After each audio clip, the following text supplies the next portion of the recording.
I'm Dr.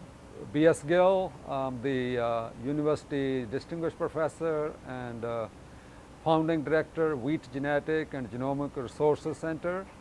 Like to call ourselves as one-stop shop for wheat genetic resources, genetic stocks, improved germplasm, which is crucial for the wheat industry.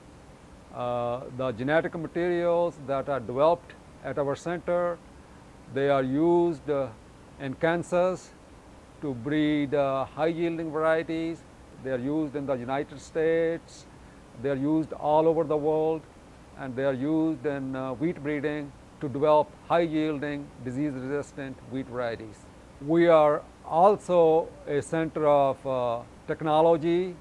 I am the co-chair of the International Wheat Genome Sequencing Consortium, which is an international project to sequence the wheat genome, which is the largest genome of among crop plants. We call it the Mount Everest of crop plant genomes. The genetic stocks that were developed here, they are crucial in mapping the wheat genome.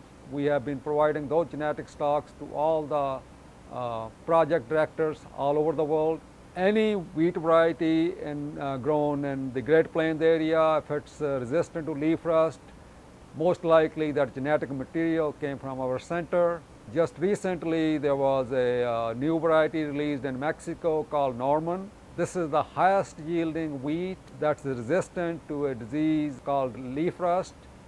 The genetic material for that variety called Norman, named after Norman Borlaug, the Nobel Prize winner, came from our center. We had an epidemic of stripe rust 2 years ago. The Kansas wheat growers lost $100 million. We have developed a new germplasm, which we just recently released. It has a gene for stripe rust resistance from a wild wheat, and it is immune to the stripe rust disease. So we are very hopeful that this particular genetic material will be useful in controlling stripe rust. Similarly, we have developed improved germplasm for wheat streak mosaic virus, a devastating disease of wheat in the Great Plains.